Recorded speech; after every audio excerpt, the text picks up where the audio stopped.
یہ کہانی 1846 میں پیش آئی جب ایک کاروباری جہاز اسکاٹ لینڈ سے انٹارکٹیکا کی طرف اپنا سفر طے کر رہا تھا۔ یہ سفر وہ سمندری جہاز کے ذریعے کر رہا تھا، لیکن ایک رات ہم کیا دیکھتے ہیں کہ وہ اپنا راستہ بھول جاتے ہیں اور اپنے صحیح راستے سے بھٹک جاتے ہیں۔ وہاں پر بہت زیادہ دھند بھی ہوتی ہے، انہیں کوئی صحیح راستہ نظر نہیں آ رہا تھا اور کچھ فاصلے پر جاتے ہی وہ چٹانوں سے ٹکرا جاتے ہیں اور ٹکراتے ہی ان کا جہاز تباہ ہو جاتا ہے۔ جہاز کے ٹکراتے ہی اس میں موجودہ تمام لوگ مارے جاتے ہیں، یہاں تک کہ کشتی چلانے والا بھی۔ ان میں سے صرف 3 لوگ زندہ بچتے ہیں، ان کے نام ہیں اولیور کوزلی، جم بکلی اور تیسرا شخص پیرس۔ وہ لوگ ایک لکڑی کی کشتی میں بیٹھ کر اپنی جان بچانے کے لیے وہاں سے نکل جاتے ہیں۔ ان کے پاس ایک نقشہ موجود ہوتا ہے، لیکن ان کو کچھ سمجھ نہیں آتی کہ وہ کہاں پر ہیں، کیونکہ جو نقشہ ان کے پاس ہوتا ہے وہ جگہ اس نقشے میں موجود نہیں تھی۔ وہ لوگ بہت زیادہ پریشان ہو جاتے ہیں کیونکہ ان کی کشتی خراب تھی۔ وہ لوگ اپنی جان بچانے کے بارے میں سوچ رہے تھے کہ ہمیں جلد ہی یہاں سے نکل جانا چاہیے ورنہ ہم لوگ مارے جائیں گے۔ کچھ دیر کے بعد صبح ہو جاتی ہے، اب دھند بھی کچھ کم نظر آتی ہے۔ وہ اپنے چاروں طرف دیکھتے ہیں، ان کو ایک آئی لینڈ نظر آتا ہے جو ان کی کشتی سے زیادہ فاصلے پر نہیں تھا۔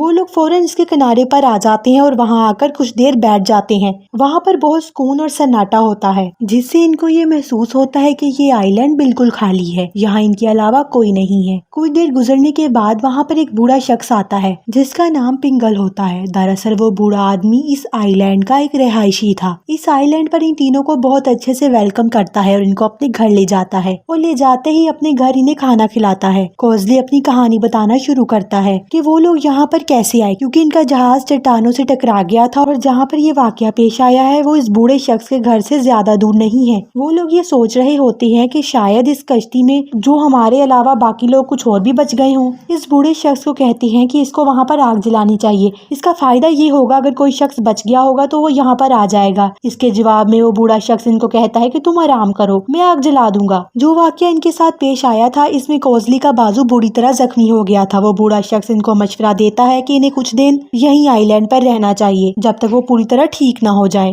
اور اس مقصد کے لیے وہ انہیں ایک ڈکلس نامی آدمی کے گھر لے جاتا ہے تاکہ وہاں پر ان کا علاج ہو سکے۔ لیکن عجیب بات جو ہمیں دیکھنے کو ملتی ہے، وہ آئی لینڈ کافی بڑا تھا اور وہاں پر تقریباً 40 گھر تھے۔ اس سے عجیب یہ بات تھی کہ وہاں پر صرف 4 لوگ رہتے تھے، وہ بوڑھا شخص پنگل، اس کی بیٹی کوریگن اور وہ ڈاکٹر ڈکلس اور اس کی بھتیجی لیمپی۔ یہ بات سننے میں کافی عجیب تھی اور وہ لوگ اس کے بارے میں پوچھتے ہیں۔ اس کے جواب میں ڈکلس ان کو کہتا ہے کہ اس کی وجہ یہ ہے کہ کچھ عرصے پہلے یہ آئی لینڈ بنجر ہو گیا تھا اور رہنے کے قابل نہ رہا، اس کی وجہ سے وہ لوگ جنگل چھوڑ کر چلے گئے۔ وہ انہیں بتاتا ہے کہ ہم 4 لوگ بھی یہاں اپنی مرضی سے رکے اور ہم لوگ یہیں پر رہیں گے کیونکہ ہم یہاں پر رہنا چاہتے ہیں۔ پھر ہم دیکھتے ہیں کہ اگلی رات بکلی کو کچھ عجیب آوازیں سنائی دیتی ہیں اور سب لوگوں کو اس آئی لینڈ کے بارے میں شک ہونے لگتا ہے۔ انہیں خیال آتا ہے کہ یہاں پر کچھ تو گڑبڑ ہے جو وہ لوگ ان سے چھپا رہے ہیں، یا کوئی اور بات ہے جو وہ لوگ ان سے چھپا رہے ہیں۔ انہوں نے ایسا اس لیے سوچا کیونکہ جب وہ لوگ یہاں پر آئے تھے ان لوگوں کا رویہ عجیب تھا، خاص طور پر وہاں کی عورتوں کا۔ وہ حقیقت کا پتہ لگانا چاہتے تھے، اس لیے وہ لوگ خود اس آئی لینڈ کو چیک کرنے کا فیصلہ کرتے ہیں کہ آخر میں اس کے پیچھے کیا راز ہے، جس کے جواب میں ڈکلس ان کو منع کرتا ہے۔ وہ لوگوں کو منع کرتا ہے کہ ان کا وہاں سے نکلنا کسی خطرے سے باہر نہیں ہے کیونکہ آئی لینڈ پر اندھیرا جلدی ہو جاتا ہے اور جیسا وہ لوگ سوچ رہے ہیں ویسا کچھ نہیں ہے۔ آئی لینڈ پر کچھ ایسی بات نہیں ہے اور کہتا ہے کہ تمہارا فائدہ اسی میں ہے کہ تم گھر کے اندر رہو، کیونکہ اس بوڑھے شخص کی باتیں بالکل ٹھیک تھی۔ اس نے کہا وہاں پر کوئی نہیں ہے، وہاں پر سچ میں کوئی بھی نہیں ملتا، سارے گھر خالی تھے، مگر حقیقت تو یہ ہے کہ وہ ڈیڈ آئی لینڈ ہے کیونکہ وہاں پر نہ کوئی جانور تھا نہ کوئی انسان۔ بکلی کو یہ جگہ مشکوک لگنے لگی اور اس آئی لینڈ کی سب سے عجیب بات یہ تھی کہ وہ کسی نقشے میں بھی موجود نہیں تھا جبکہ وہ اس لینڈ کے آس پاس ہی تھا، لیکن پھر بھی وہ کسی نقشے میں نہیں پایا جا رہا تھا۔ پیرس اور بکلی اس آئی لینڈ کا پتہ کروانے کے لیے جاتے ہیں اور وہ لوگ ایک دوسرے سے الگ ہو جاتے ہیں تاکہ وہ صحیح حقیقت جان سکیں۔ بکلی اپنی منزل پر اس مقام پر جلدی آ جاتا ہے، یہاں وہ دونوں مشورہ کرتے ہیں کہ ہمیں واپس لوٹ کر آنا ہے، لیکن پیرس جلدی واپس نہیں آتا کیونکہ پیرس کی نظر کمزور تھی، اس کو وہاں پر پاؤں میں موچ آ جاتی ہے جس کی وجہ سے وہ یہاں پر گم جاتا ہے۔ لیکن اس سے عجیب بات یہ تھی اسے اپنے ارد گرد کوئی محسوس ہونے لگتا ہے اور عجیب و غریب آوازیں سنائی دیتی ہیں۔ ان آوازوں کو سنتے ہی اسے خوف محسوس ہونے لگتا ہے اور وہ مدد کے لیے اپنے دوستوں کو پکارتا ہے، لیکن وہاں پر اس کی مدد کے لیے کوئی بھی نہیں آتا۔ بکلی واپس گھر آ جاتا ہے اور وہ اپنے دوستوں کو بتاتا ہے کہ پیرس واپس نہیں آیا، اس لیے وہ جب اس کو ڈھونڈنے کے لیے نکل جاتے ہیں اسی وقت ڈکلس وہاں پر آ جاتا ہے اور وہ لوگوں کو منع کرتا ہے کہ اب وہ یہاں سے باہر نہ نکلیں، ان کا گھر میں رہنا بہتر ہے کیونکہ اندھیرے میں نکلنا ان کے لیے کسی خطرے سے خالی نہیں ہو سکتا، اور وہ کہتا ہے کہ ابھی تمہیں گھر جا کر آرام کرنا چاہیے، تم صبح اپنے دوست کو ڈھونڈ سکتے ہو۔ لیکن وہ سب لوگ بہت ڈرے ہوئے ہوتے ہیں کہ کہیں پیرس کوئی خطرے میں نہ ہو، کہیں پیرس کو کوئی چوٹیں نہ آئی ہوں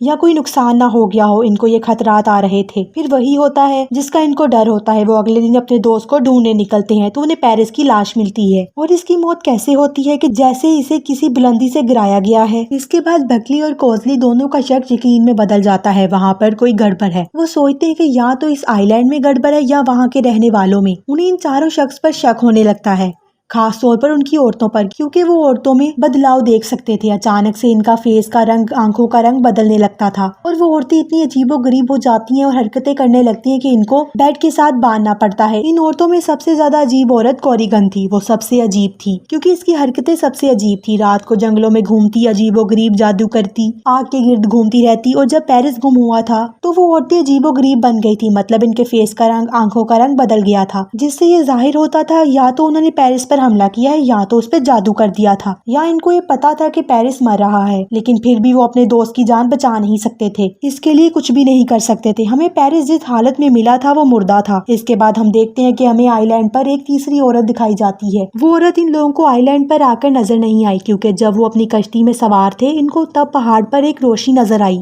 जैसा कि आपको बताया गया था। और इस आइलैंड के बारे में वो किसी भी नक्शे में मौजूद नहीं था। इस पर कोजली अपनी पेशेनगोई शुरू करता है, जिसके पेशे नजर वहाँ पर छानबीन करता है और उसके दौरान इसको वहाँ से एक डायरी मिलती है। इस डायरी में जहाजों का जिक्र होता है और इसमें लिखा होता है कि यहाँ पर जो लोग रह रहे हैं वो लोग पहले मौजूद नहीं थे। और इस डायरी में ये भी लिखा होता है कि इनसे पहले भी जो लोग आइलैंड पे आए वो यहाँ पर फंस गए और यहाँ से निकलना नामुमकिन होता है। तब वो दोनों दोस्त वहाँ से निकलकर अपनी जान बचाने का सोच रहे होते हैं। और अच्छी बात इनके लिए ये थी कि इनकी कश्ती ज्यादा दूर नहीं थी। वो अपना सामान उठाते हैं और रात को इस आइलैंड को छोड़ने का फैसला करते हैं। लेकिन तब रात थी और धुंध बहुत ज्यादा थी और इनको रास्ता भी नजर नहीं आता। लेकिन इनके लिए बुरी बात ये थी कि इनको वहाँ अजीबोगरीब आवाजें सुनाई देती हैं। उन्हें ऐसा महसूस हुआ इन आवाजों से जैसे इनके साथी मुसीबत में है और वो मदद के लिए पुकार रहे हैं। इन आवाजों को सुनकर वो अपने जहन को खो देते हैं और पागल होने लगते हैं। इस पागलपन के आलम में वो पानी में कूदने वाले होते हैं कि वहाँ पर वो बूढ़ा शख्स पिंगल आ जाता है और इनको वापस आने का बोलता है। पिंगल उन्हें अपने घर ले आता है और इनको समझाने की कोशिश करता है कि अब तुम यहाँ पर बुरी तरह फंस चुके हो, तुम्हारी लाख कोशिश के बावजूद तुम यहाँ से नहीं निकल सकते। वो उन्हें कहता है अगर तुम्हें अपनी जिंदगी से प्यार है, अगर तुम जिंदा रहना चाहते हो तो मेरी बात गौर से सुनो, हमारी बात माननी होगी, वरना तुम्हारा हाल वही होगा जो उन लोगों का हुआ, यानी तुम मारे जाओगे। और अब वो इस आइलैंड का राज फाश करता है और इनको हकीकत बताता है कि यहाँ ऐसा क्यों होता है और क्यों हो रहा है इनके साथ। वो इनको कहानी बताना शुरू कर देता है। कुछ साल पहले उन्हें समुद्र के किनारे एक सुनहरे बालों वाली लड़की मिलती है और ये मौका तब का है जब ये आइलैंड बिल्कुल आबाद था, यानी वहाँ पर लोग रहते थे और अपनी जिंदगी को एक खुशहाल तरीके से गुजार रहे थे। और वो लड़की भी थी और उस लड़की का नाम पर्सियस था। वो लड़की नेचर से काफी फ्रैंकली थी और फ्रेंडली। इसको इसकी नेचर की वजह से काफी पसंद किया जाता था